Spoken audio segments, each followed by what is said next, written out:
You want to introduce yourself? And also, Devon, you can start recording. Sure, thank you for having me today. My name is Kathy Berger, and I'm the Director of Research at an organization called the Dangerous Speech Project.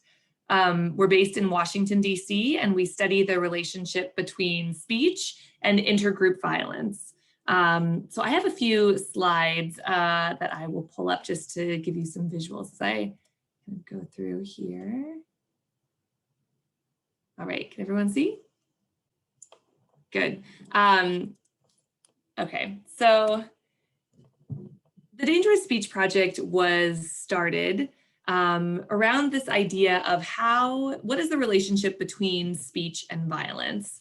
Our executive director, her name is Susan Benish, she coined this term after she was looking at the kinds of public speech that preceded incidents of mass violence throughout history. So she looked at the kinds of speech that was being shared on the radio and in newspapers before the Rwandan genocide and before the Holocaust and other incidents of mass violence as well. And she realized that the kinds of speech that you hear in those moments is really strikingly similar. You know, despite the fact that these are happening decades apart in different places around the world, targeting different groups, you still see the same kinds of language. And so she started this organization in order to better understand what is the effect of language on groups of people, and what can we do to interrupt that relationship, right? Like, what can we do as people who hear speech all the time in order to counteract its effect? So let me just start.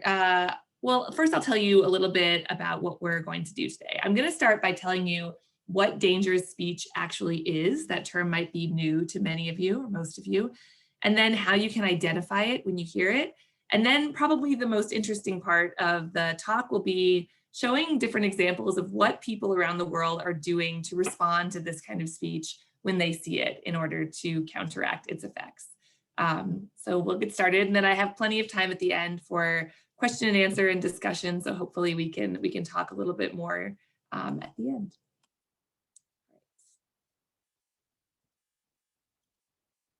Okay, so the term dangerous speech, we define this as any form of expression that can increase the risk that people will condone or commit violence against members of another group.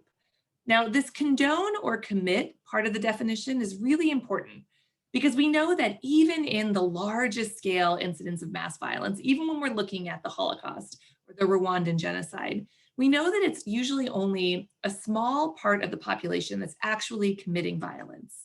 But we know that lots of other people in society are allowing it to happen. They're either actively supporting it or they're just, allowing it to happen by not standing up and saying, this needs to stop. So what is the kind of speech that moves people toward allowing violence to happen in their society?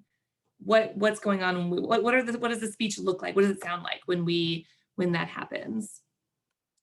Now, this term might be different for you from what you might, the term hate speech, I guess, is more common, right? We hear that term much more often than we hear dangerous speech. And we see these kinds of speech as related, but as distinct.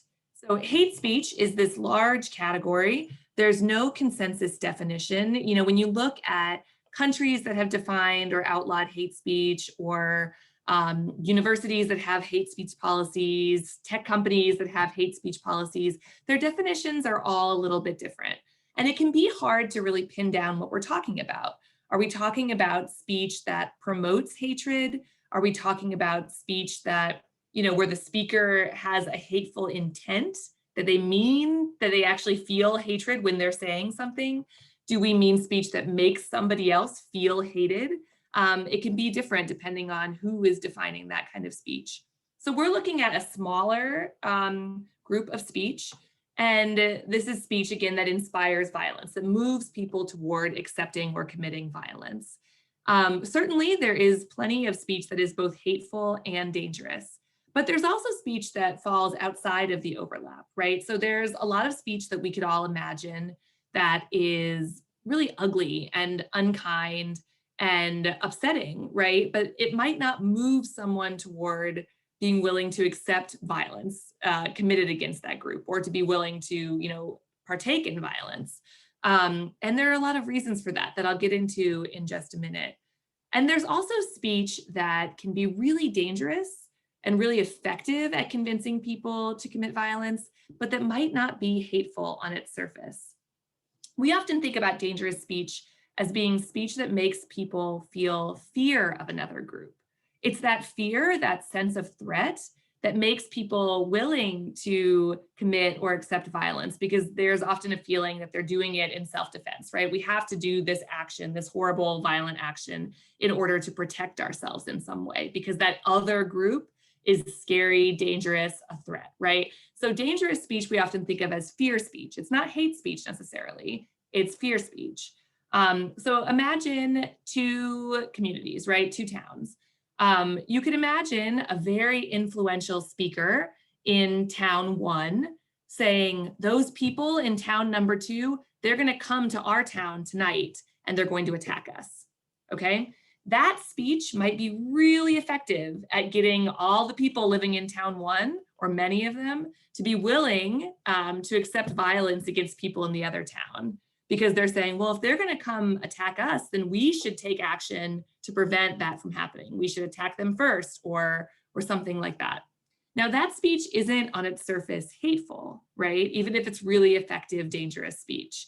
And so dangerous speech poses lots of challenges when we think about regulating it or kind of catching it spreading on social media, because it's often speech that that doesn't kind of trigger the algorithms that are looking for hate speech. It doesn't contain slurs necessarily. It doesn't kind of contain some of these magic words that algorithms are kind of trained to look for. It's really context dependent. So when we're looking at whether or not speech is dangerous, one of the things we're looking for is whether it contains something that we call a hallmark of dangerous speech. Now, when I told you earlier that our executive director, started this project by doing research into the different kinds of speech that happened before these incidents of mass violence, and that there were all these really similar patterns, these are what we're talking about. These are hallmarks, right? So one of them I'm pretty sure you're familiar with, and that's the one that's on the screen now, and that's dehumanization. Dehumanization is speech that, describes another group of people as less than human, often described as things like insects or vermin or rats, bacteria, cancer, anything that if you found it in your home or in your body, your first reaction would probably be like, we need to get this out, right? This is posing a threat to us in some way. So that's dehumanization. And that's a really common and well-known hallmark of dangerous speech, but it's not the only one that we've identified. We have a few more, and I'll tell you about some of them. There's one called accusation in a mirror. This is a fancy name that actually came from a propaganda manual that was discovered after the genocide in Rwanda. And what it means is saying that another group of people are about to do to your group what you're actually planning to do to them. That's the whole mirror part, right? So if your group is actually planning to go and attack members of another group, accusation in a mirror would be saying that group is coming to attack us, right? And what's really powerful about this kind of speech is that where dehumanization makes violence seem acceptable, accusation in a mirror makes violence seem necessary, because it really puts people into this frame of mind of self-defense. If they are going to do that to us, then we are justified in doing this action to them. It's not necessarily as common as dehumanization, but it can be even more powerful when it does appear. Another one that is surprisingly common is assertion of attack on women and girls. Now this one, it's interesting because it doesn't actually mean speech or language or pictures that are attacking women and girls. It's actually saying, it's speech that says members of that other group, they are a danger to our women, our girls, right? And this can be either generalized, things like, let's say a very influential speaker, perhaps the president, saying, those people are rapists, right? We think we all know about that. It can also be a really specific thing where you might have a rumor or a false report saying that a member of that group actually did attack or rape or let's say harassed a woman or a girl. And you often hear those rumors. They often they serve as kind of triggers to violence. So maybe in a place where dangerous speech has been circulating for a long time, it's that specific report that might trigger violence actually breaking out. And then the last one that I'll tell you about is something that we call threat to purity. And this is just speech that describes the kind of the mere presence of members of another group as somehow making this like perfect, pure space unclean, right? That's saying like this space belongs to us and the presence of that other group here is a problem. This is related to kind of speech around what we call invasion rhetoric, saying other groups are invading a space, that they are coming into our space, or the idea of kind of one rotten apple spoils the barrel, like anything kind of along those lines, right? And again, all of these hallmarks are referring to other groups as threats in some way, either like actual physical threats, right? Or by saying that they are a threat to somehow to our culture or our sovereignty, anything like that, our power over this space, right? Thinking about speech that is a threat.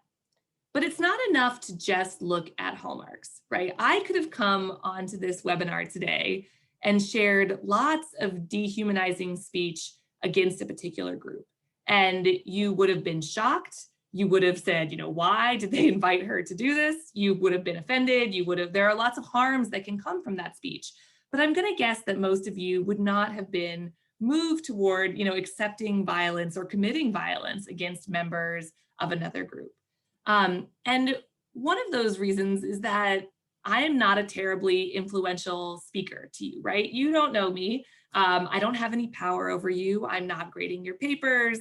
You don't see me as someone who has a lot of power or is certainly like truthful in any way.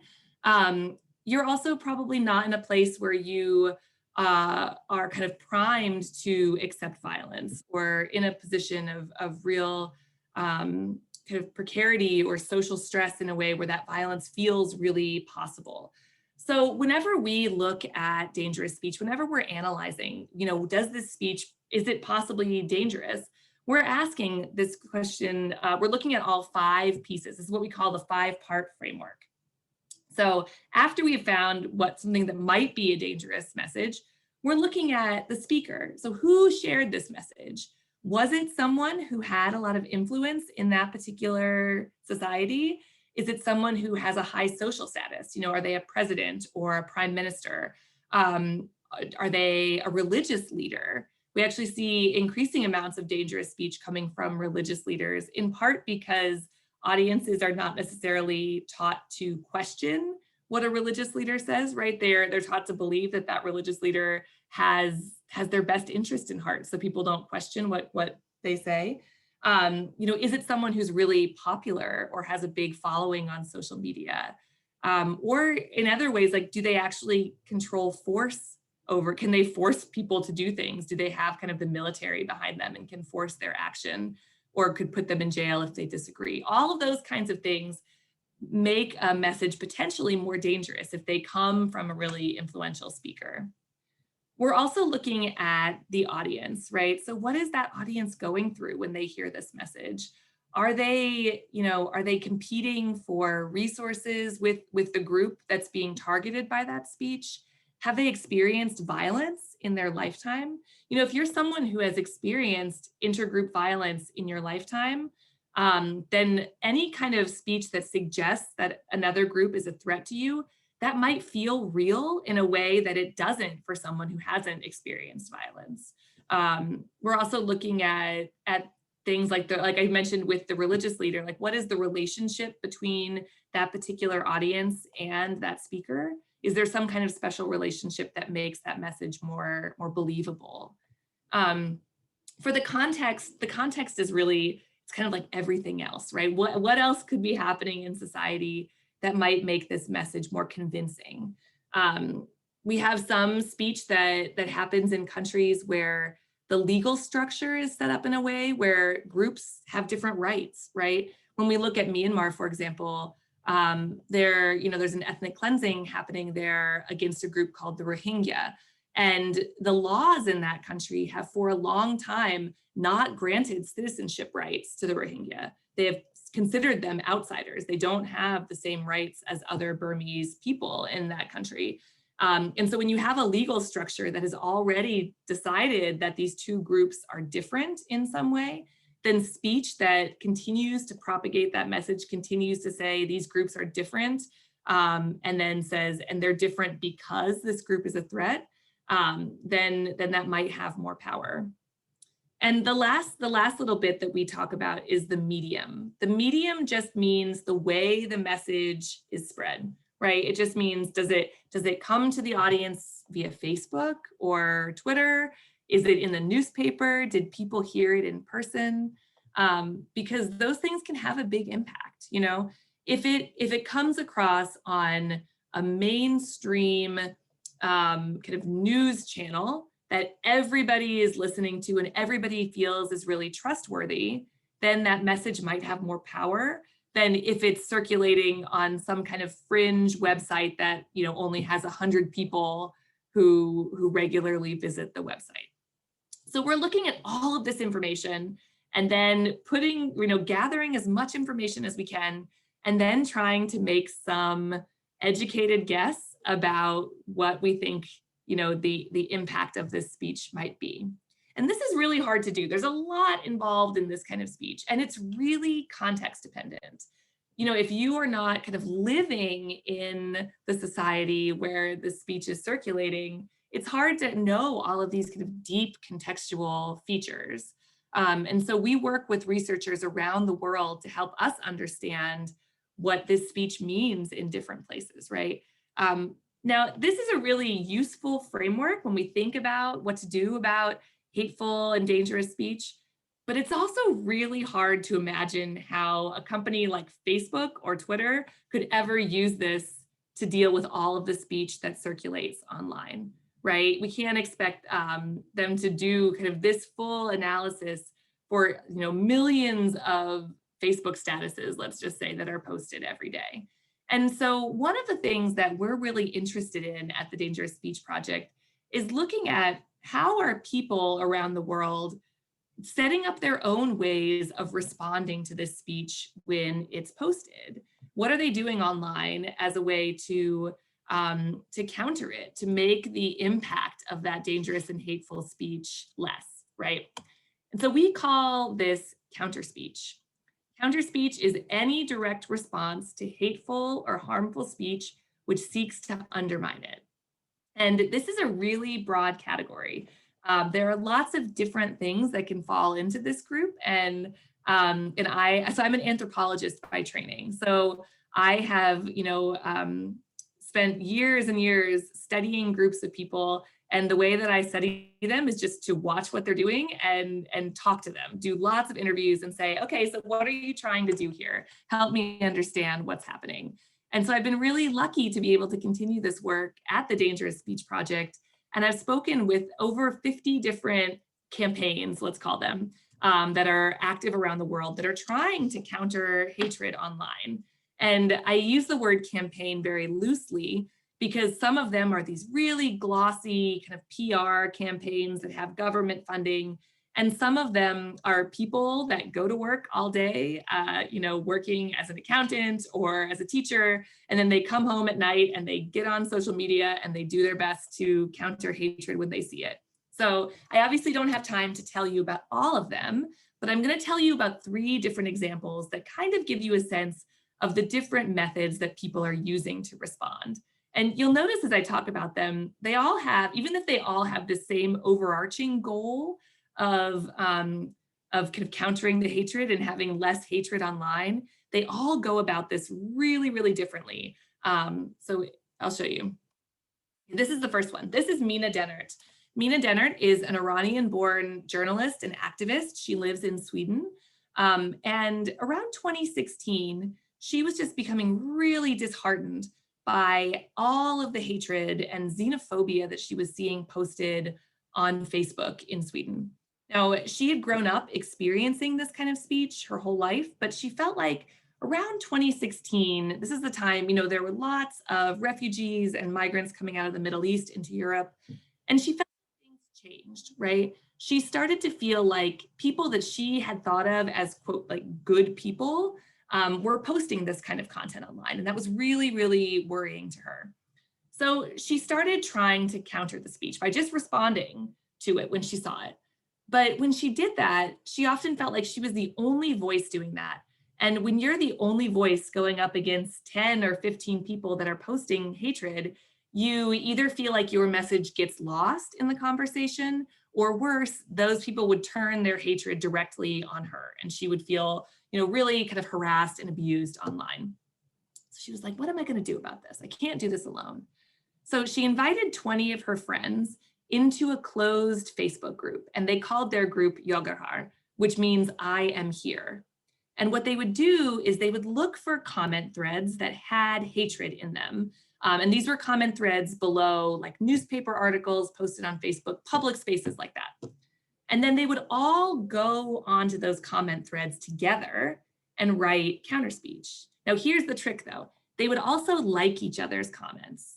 Okay, now if you know anything about how Facebook works on public pages, their comment algorithm ranks comments by engagement, not in chronological order. So the comments that have the most likes and replies go to the top, and the ones that have the fewest go to the bottom, right? So their goal was to have these positive fact-based comments at the top of all of these comment threads, so that if someone else was encountering them as they were scrolling through their newsfeed, the first things they would see were fact-based, positive, kind of supportive comments to the groups being targeted by the hateful speech, and all of the hatred would be buried at the bottom.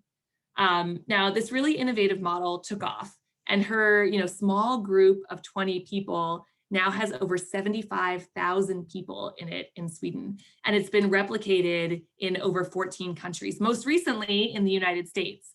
So all of the groups are called I Am Here, and then they're either I Am Here in the local language, or the English speaking groups are like I Am Here UK, I Am Here US, I Am Here Australia. And they all work with the same model, and they have pretty strict rules about how they engage. They don't tolerate kind of spreading of rumors or spreading hatred by their members. Their members are supposed to be polite and civil in their speech because they're more focused on promoting good discourse norms by saying like, we need to speak better to each other online. And people can get kicked out of the groups if they're really rude or condescending or posting hatred, obviously. But this is kind of one approach to doing counter speech in a really organized way. But there are others, right? So some of you may know this group. I shouldn't say group. It's a Twitter handle. This is Yes, You're Racist. It was started by a man named Logan Smith, and he started it after Barack Obama was elected president. He was told by a lot of people, oh, this means we're a post-racial nation now. And he was like, no, we're not. We're not a post-racial nation. What does that mean? And so he went onto Twitter and he searched for the phrase, I'm not racist, but, which, is inevitably followed by something racist. And he made this handle, Yes, You're Racist, and just started retweeting everything that he could find that said, I'm not a racist, but, or I'm not racist, but. And so his handle in itself, Yes, You're Racist, became the counter speech. Now, his goal was not to change the mind of the person posting racism. He says he knows that publicly shaming someone is not a good way to change their behavior. His goal was to make that racism visible to all of these people that were saying it doesn't exist, right? And so he has around 380,000 followers right now. And so when he retweets something, a lot of people see it, and then those people choose to respond in different ways. Okay, so the last one that I'll share with you is this one. This is a German effort. It was started by an organization called Hass Hilft, which means hate helps. These pictures here are from 2014. In 2014, this organization sponsored what they called an involuntary walkathon. Now, there's a village in Bavaria that every year there are neo-Nazi groups that come and have a rally in this village. Now, most of the villagers do not like that this happens in their village, but it does. And so they were trying to figure out what they could do.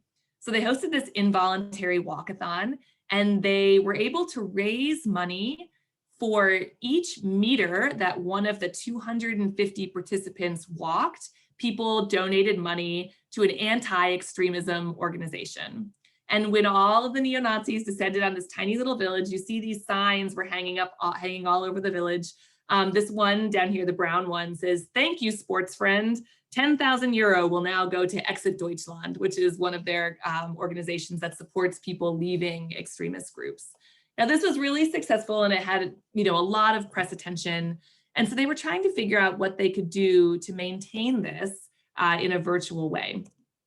So they started this program where people can submit racist comments to their organization, and they have, funding for this. And each day they will go through and choose a couple, and they will respond to the comment with one of these, bright, colorful things that has a little bit of a joke in it, and then says, "Thank you for your comment. 1 euro has been donated in your name to Exit Deutschland," right? And so this way they're trying to affect the behavior of people posting racism online, because they're trying to, support an organization that is counteracting the goals of the person posting their comment. The person who developed this program, when I was interviewing him, he said it's trolling the trolls, right? That's their goal. They're trying to troll the trolls. So these are, you can tell, 3 really different approaches to responding to hatred. And they have slightly different goals in the way that they're doing it, right? So I Am Here is trying to educate people by posting fact-based comments, and they're trying to educate the larger reading audience. They're aware that it's not just, online conversations are not just a conversation between you and the person you're responding to. Those conversations are read by so many other people. So they're really representing themselves to that larger audience. Logan Smith's "Yes, You're Racist" is trying to amplify hatred, which seems counterintuitive, but as kind of a public education service. And then this one is trying to publicly shame people who post racism in an effort to get them to change their behavior. So 3 different goals and 3 different strategies, but trying to counter hatred nonetheless. All right, so I think I will stop there and see if anyone has any questions. Thank you so much, Kathy. That was great. Thank you for sharing all your wisdom, and the presentation was awesome. I know I definitely learned a lot. This is the second time I've seen it, but I really do enjoy it, and I love seeing the "Yes, You're Racist" Twitter handles and all those kind of funny counter speech methods that people are inventing. Before we get into questions that people have in the chat, I do have a question for you. When I have spoken about hate speech or dangerous speech in the past, I often get a response from people saying, "Oh, that is limiting my freedom of speech." "Oh, I can't say whatever I want, my First Amendment right," all of that kind of stuff. How would you recommend somebody respond to a comment like that? Yeah, I think that there are a couple of ways of responding. One of the reasons why we like thinking about counter speech methods is that they really do protect freedom of expression, right? They're a way to respond to speech that doesn't necessarily limit someone's ability to share their opinion, but it's trying to say that we can still, provide more context, we can still address it in a way, right? So it's this idea of more speech being kind of a route to better speech.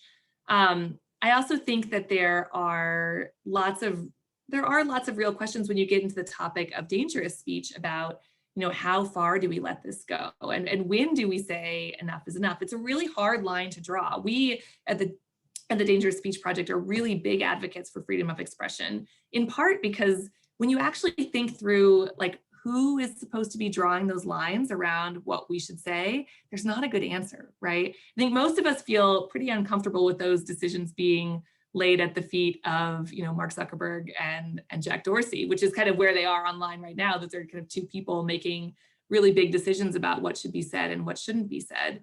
And when we think about government regulation, I always say, think back over the last 30 years. If there was a presidential administration that you would not feel comfortable deciding what you should be allowed to say, then we should be really hesitant about pushing for kind of governmental level speech regulations. Because, when we look at countries that do have laws about speech do have like strong speech regulations, they're often used to silence minority voices and political opposition. Because it's, even when countries are trying to do it well, it's really hard to kind of enforce that in that way. It's kind of maybe not a good answer to your question, but it's a partial answer, right? I think that there are ways to respond to hatred that do protect freedom of expression. But there may be, when we think about dangerous speech, really the fact that it can cause violence, then maybe we're talking about something slightly different, right? I have another question. I think there's nothing in the chat yet. But I think that often when we're talking about like identity-based violence or genocide, hate speech or dangerous speech is like the first step in that. And I know a lot of speakers say like the world isn't ever going to see a day without genocide or identity-based violence. But do you think that, I guess, addressing it from the root, or like seeing countries where you were saying like there's so many factors that go into making someone successful at perpetuating that, like addressing that at the root / how would you do that? Would that be the way to kind of eliminate that? It is. I mean, eliminate is hard. It is hard to kind of imagine a day without any kind of violence against other groups. But we got a lot of pushback initially when we said we wanted to study dangerous speech in the United States. And people said, well, the United States is not kind of pre-genocidal. This is not a country that's on the brink of having this mass kind of violent events. And you're absolutely right that you have to, you start way upstream and just educating people about kind of what dangerous speech is a big step in that, so that when people hear this kind of speech from influential people in their worlds, they start to recognize it, right? Because if we can recognize what that speech is, if we recognize those kinds of hallmarks, those patterns, there's part of our brain that's able to have a little bit of distance from it, right? That we might not be affected quite as easily if we automatically kind of become our intellectual selves, right? And we can say, oh, wait, that sounds like dehumanization. And it makes us pause for a second. And so I think that working in a society that is kind of very far from violence is the place where it can be most effective. When you're really dealing with a country or a context where violence is happening or is really close to happening, it's way too late for this, right? Also, if you think back about that pie chart, right, and thinking about the context piece, when you are a place that is really close to violence, the context is so tense that so much more speech becomes dangerous. That kind of any speech that refers to the other group is, in a way, becomes something that people can feel is a trigger for violence. Where that type of kind of dangerous speech is much smaller in a place that is further from violence. So yeah, we have to work well before we get close to it.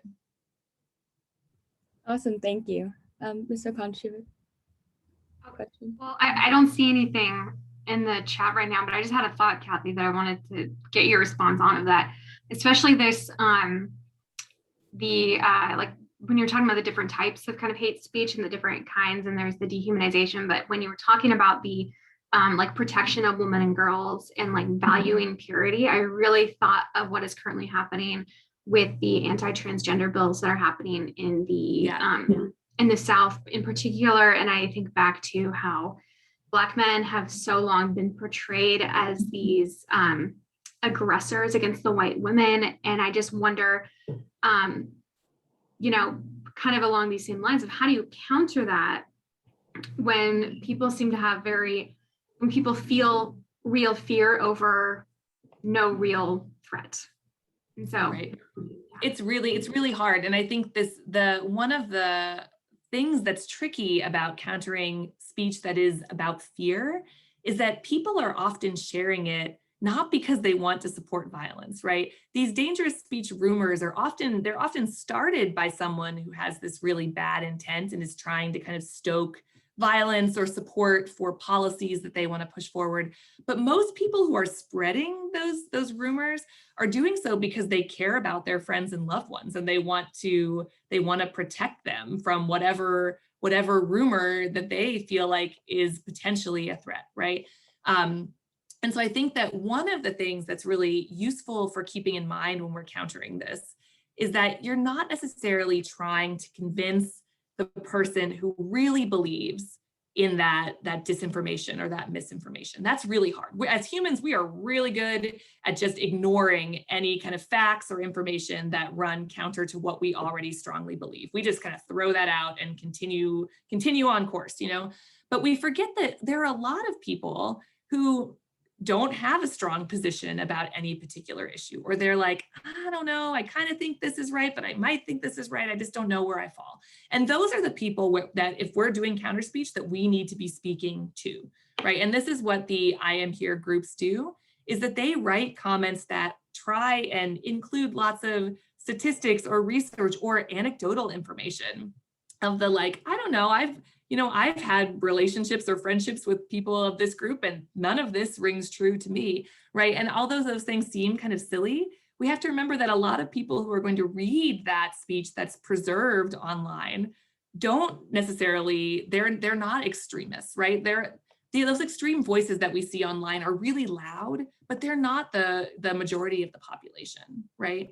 And so we have to be speaking to the people who are often invisible in those conversations, who are reading but aren't contributing themselves. Does that answer your question? It really does. Thank you so much. I'm also not seeing anything else in the chat, but I do have another question for you. Sure. So what I'm online pretty often. I think most people on my age are usually on Instagram or Snapchat or Twitter or sometimes Facebook, but that's not really a thing for high schoolers, but whatever.